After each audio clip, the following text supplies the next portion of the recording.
welcome back to my YouTube channel and Facebook page Popo Rider. Yeah. Everybody knows that I'm breaking down. Everybody knows I ain't faking now. Everybody knows my heart's faking now. আজকে যখন যাচ্ছি সুন্দর একটা দুপুরে যাচ্ছি, সুন্দর একটা দিন, সুন্দর একটা সূর্য, সুন্দর একটা ওয়েদার, সুন্দর একটা বাতাস, সব কিছুই সুন্দর। অবশ্য কালকের দিন আর আজকের দিন তুলনা করলে এক হবে না, এক এক দিন এক এক রকম এক একভাবে আসবে আমাদের সামনে কিংবা আমাদের সাথে। আজকে একটা বিষয় নিয়ে কথা বলবো, যেটা কিনা বাইকের মরিচা। আমাদের বাইকে এরকম কিছু জায়গা আছে, যে জায়গাগুলোতে মরিচা ধরার প্রবণতা খুবই বেশি থাকে কিংবা মরিচা ধরতে পারে, এরকম কিছু জায়গা বাইকে থাকে কিংবা আছে, যে জায়গাগুলো আমরা যদি ভালো মতন মেনটেন করে না রাখতে পারি তাহলে কিন্তু সমস্যা। আমি যদি একটু দাঁড়িয়ে দেখানোর চেষ্টা করি আপনাদেরকে, দেখছেন এই যে মরিচা ধরে গেছে অলরেডি, এইখানে মরিচা ধরে, তারপরে এই যে চেসিসটা আছে, ব্যাক চেসিসটা, এখানে মরিচা ধরে, এখানে মরিচা ধরে, মানে যে যন্ত্রাংশগুলো অ্যাডজাস্ট করা সেখানে এই যে মরিচা ধরছে। দেন সাইলেন্সারে মরিচা ধরা আছে, এই যে সাইলেন্সারে। তারপরে এই যেই রডটা, কানেক্টিং রডটা যেটা কিনা চাকা ধরে রাখছে, এটার ভিতরে কিন্তু মরিচা ধরে। এইসব জায়গায় কিন্তু লুপ করে রাখতে হয়। এখানে একটা আছে ব্যাক চেসিসের, এখানে ওরকম একটা রড কিংবা বুশ, সেটাকেও মরিচা ধরে। এই যে একটা আছে, এটাতেও মরিচা ধরে, ভিতরে লুপ টুপ করে রাখতে হয়। তো এখন আসেন এই ব্যাপারগুলোকে কিভাবে সমাধান করা যায়। সাধারণত মেটেল কিংবা লোহার জিনিস যেগুলো আছে সেগুলো পানি এবং অক্সিজেনের সংস্পর্শে আসলে একটা বিক্রিয়া করে। সো সেই বিক্রিয়া করার ফলে এটাতে মরিচা আসবে, এটাই স্বাভাবিক। এই বিক্রিয়াটা যাতে আপনার যেই জিনিসটা আছে কিংবা যে মেটেলটা আছে, সেই মেটেলটাকে ক্ষতিগ্রস্ত না করতে পারে কিংবা ক্ষতিগ্রস্ত না করে, সেটার জন্য আপনি এখানে কিছু পদক্ষেপ নিতে পারেন। আপনার যেই ডোরের যে জিনিসগুলো আছে যেগুলো কিনা মেটেলের, সেগুলোকে আপনি সাধারণত রং টং করে ঘষে মেজে সিরিজ কাগজ দিয়ে রং টং করে রাখতে পারেন। রং করে রাখলে এখানে মরিচা আসবে না কিংবা মরিচা আসার কথা না। এবং বৃষ্টি কিংবা কাদার ভিতর দিয়ে রাইড করলে সেই যে কাদাগুলো, আমার চেসিসটা দেখছেন, ব্যাক চেসিসের পিছনে যে পরিমাণের কাদা ধুলো বালি লেগে আছে কিংবা উঠে আছে, সেই ধরনের কাদা বালি ধুলো, সিগন্যালটা ক্রস করে দিয়ে আসছি, ধুলোগুলো যদি পানির সংস্পর্শে আসে তাহলে কিন্তু এখানে একটা ব্যাপার স্যাপার হয়ে যাবে। কিংবা ভিজে থাকলে এখানে একটা বিক্রিয়া কিংবা উপরে যে আস্তরটা থাকে সেই আস্তরটা নষ্ট হয়ে যাওয়ার একটা প্রবণতা থাকে, কিংবা সেখানে জং আসার প্রবণতা থাকে। বিভিন্ন সিস্টেমে এখান দিয়ে জং আসতে পারে কিংবা মরিচা আসতে পারে। সো এই ব্যাপারগুলো একটু সমাধান করা যায় কিংবা একটু দেখে শুনে ঘষে মেজে রং টং করে কিংবা স্প্রে করে রাখা যায় তেল মেরে, তাহলে কিন্তু ব্যাপারটা সুন্দর হয়। এখান থেকে অনাকাঙ্ক্ষিত যে মরিচা, সে মরিচা ধরবে না কিংবা মরিচা আসবে না। এবং আর একটা যে বিষয়টা আছে, ওই যে কাদাগুলো কিংবা ধুলোগুলো, ওই কাদা কিংবা ধুলোগুলো যদি ভিজে থাকে তাহলে কিন্তু ওইটা অনেক সময় ধরে ভিজে থাকবে, তাড়াতাড়ি শুকাবে না। আর তাড়াতাড়ি যদি না শুকায় তাহলে কিন্তু ওই যে ভিজা ভাবটা, ওই ভিজা ভাবটার কারণেও কিন্তু আপনার মেটেলটা আছে কিংবা চ্যাসিসটা আছে, সেই চ্যাসিস কিংবা মেটেলের জং আসতে পারে কিংবা মরিচা আসতে পারে। আর যে বিষয়টা আছে, যেটা তিনটা বুশ কিংবা তিনটা না, এখানে আরও অনেকগুলো বুশ আছে কিংবা অনেক জায়গা আছে যেগুলো কিনা গ্রিস ট্রিস দিয়ে কিংবা মোবিল টোবিল দিয়ে লুপ টুপ করে রাখা লাগে। আপনার যদি সামনের চাকার ব্রেক প্যাড কিংবা ব্রেক ক্যালিপার খোলা লাগে তাহলে আপনি একসাথে ওই সামনের চাকার যেই রডটা আছে কিংবা যে বুশটা আছে, সেই বুশটাকে লুপ করে নিতে পারেন। ওইটা কিন্তু জং ধরে গেলে খুব বিশাল একটা ক্ষতি হয়ে যাবে, আপনার চাকাটা জ্যাম হয়ে যেতে পারে, কিংবা আপনার চাকার যে অ্যালার্মেন্ট, সেই অ্যালার্মেন্টটা ঠিক থাকবে না, কিংবা আপনার চাকার যেই ঘূর্ণন স্পিডটা কিংবা ঘূর্ণন গতিটা, সেই ঘূর্ণন গতিটা ঠিক থাকবে না। আপনার চাকা জ্যাম মনে হবে, চাকাটা ঠিক মতন ঘুরবে না এবং চাকাটার যে কার্যকরী ক্ষমতা, সেই কার্যকরী ক্ষমতা হারাবে।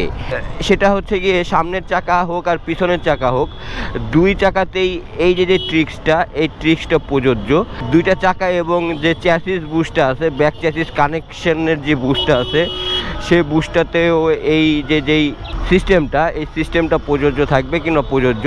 এইভাবে যদি আপনি কাজ করেন তাহলে আপনার যে গাড়ির যেই চ্যাসিসের কানেক্টরগুলো আছে কিংবা চাকার কানেক্টরগুলো আছে, সেইগুলা আলহামদুলিল্লাহ ভালো কাজ করবে কিংবা ভালো থাকবে, টিপটাপ থাকবে, আশা করা যায়। সো এইভাবে কাজ ইনশাল্লাহ করার চেষ্টা করব আমরা। আমি কি ভুল ঢুকে গেলাম?